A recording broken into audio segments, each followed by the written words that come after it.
The move from my sleepy hometown to the sprawling concrete expanse of the city marked a new chapter in my life, one filled with the promise of anonymity and the thrill of endless possibility.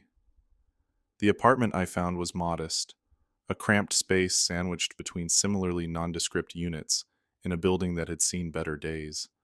Its walls were thin enough to carry the life stories of my neighbors as if they were whispered confessions, yet it was my sanctuary in the heart of the urban labyrinth. By day, the city was a cacophony of sounds and colors, a never-ending stream of people rushing to their next destination. But at night, it transformed. Working the night shift at a local diner gave me a glimpse into the city's underbelly, a shadowy world where life seemed more fragile, more transient. The dimly lit streets, lined with flickering neon signs and the occasional waft of stale cigarettes and cheap liquor, became my realm. Here, I was just another face in the crowd, invisible, yet always watching. The news of the disappearances started as a mere whisper among the night's regulars, a rumor that soon grew into a collective unease. People were vanishing without a trace, leaving behind empty apartments and unanswered questions. The city, once a vast playground, now felt like a maze with an unseen monster lurking around every corner. My nights were no longer filled with the monotony of serving coffee and pie to the few souls seeking refuge in the diner's fluorescent glow, but with an underlying tension that made the air feel thicker, harder to breathe. As the number of missing persons grew, so did the rumors of a serial killer haunting the city streets. The police were baffled, their efforts to catch the perpetrator seemingly fruitless.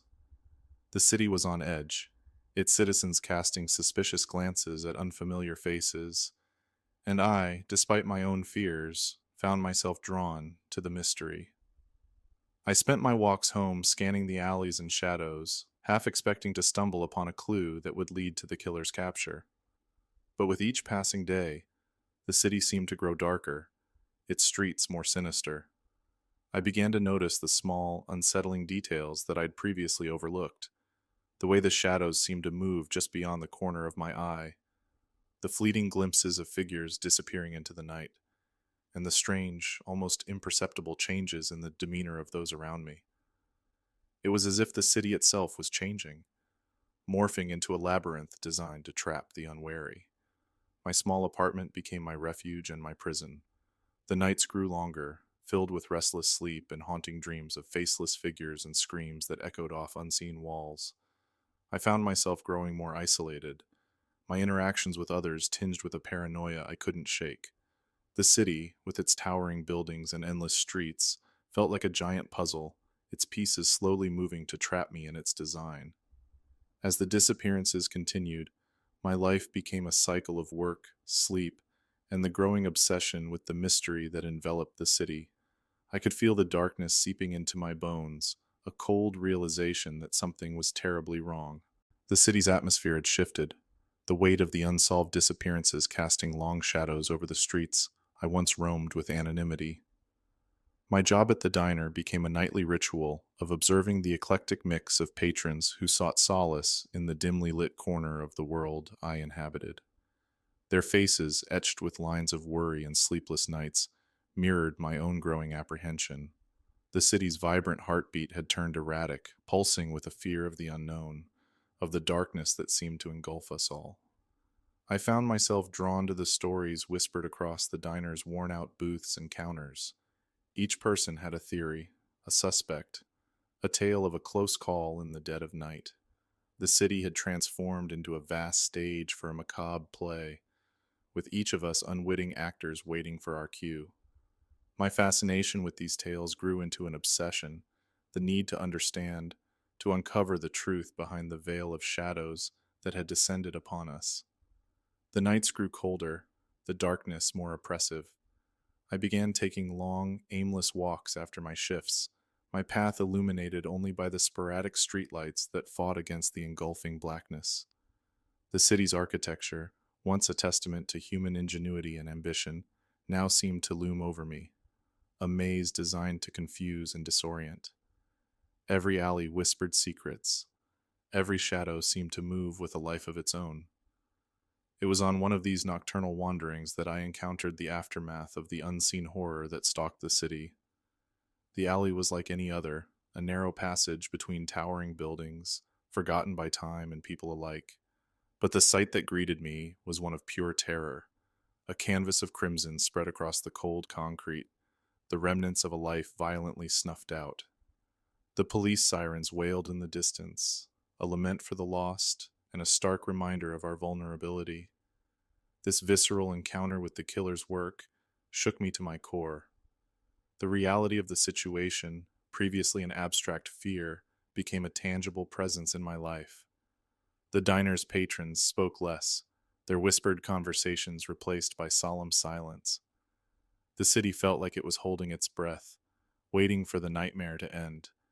Yet for me, the nightmare had only become more real, the boundaries between my once peaceful existence and the horror that encroached upon it blurring. As the investigation stalled, the city's residents took to their own means of protection. Locks were changed, streets emptied earlier, and a collective vigilance took hold. Yet, amidst this growing fortification, I found myself breaking down. The solitude that once comforted me now suffocated, the walls of my apartment closing in with each passing night. My dreams, once a refuge from the stresses of the day, became haunted by visions of shadowy figures and screams that echoed into nothingness.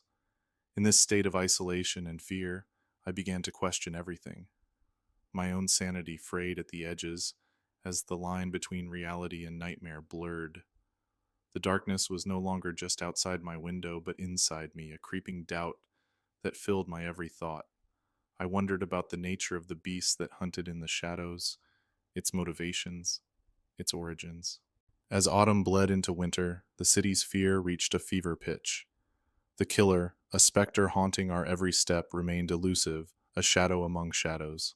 My life, once a series of mundane routines, had spiraled into an endless night of restless vigilance and whispered fears.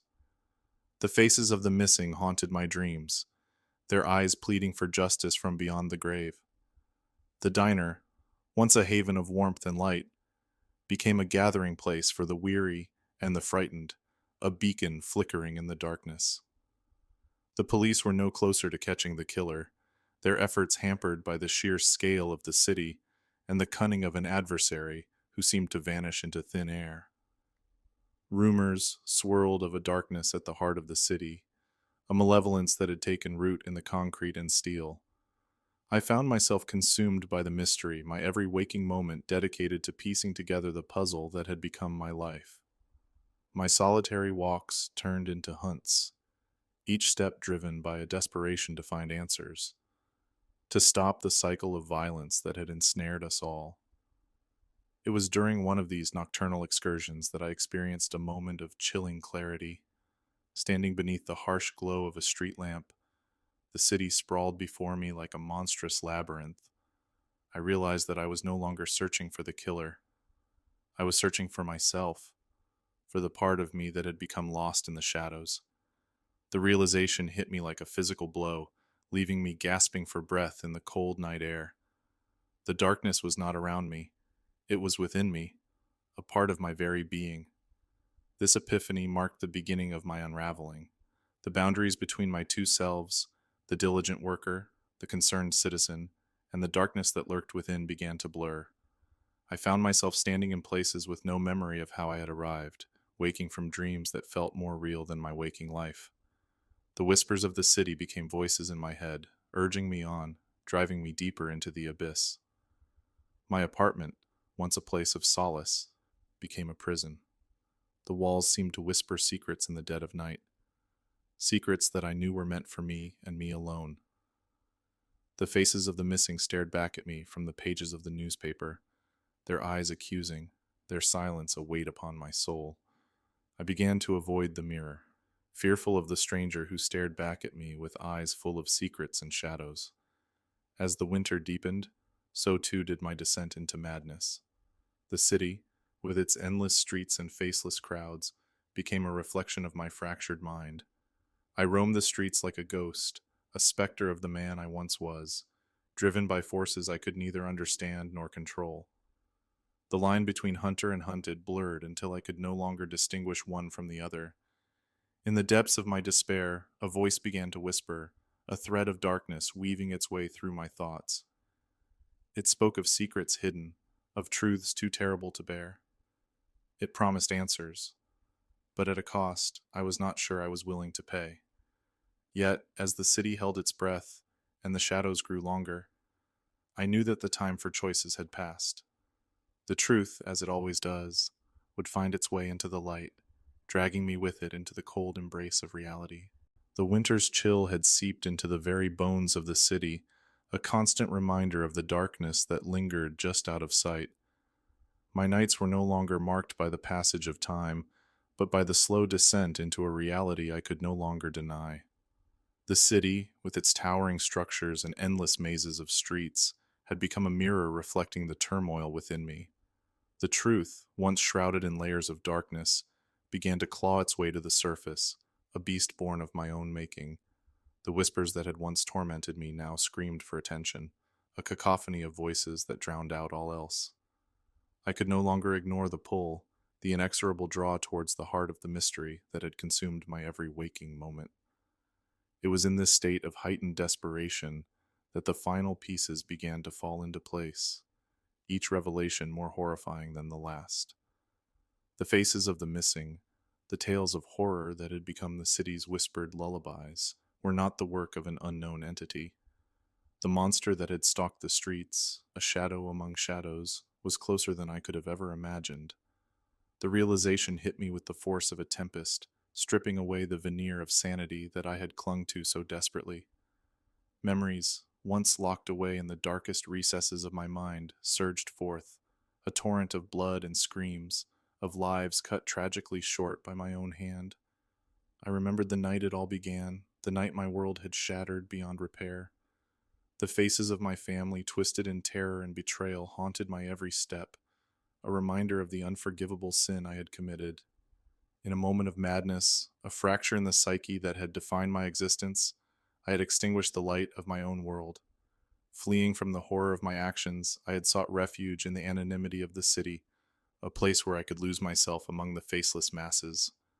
But the darkness within me could not be contained, spilling out into the streets, claiming the lives of those who wandered too close to the edge of my fractured reality.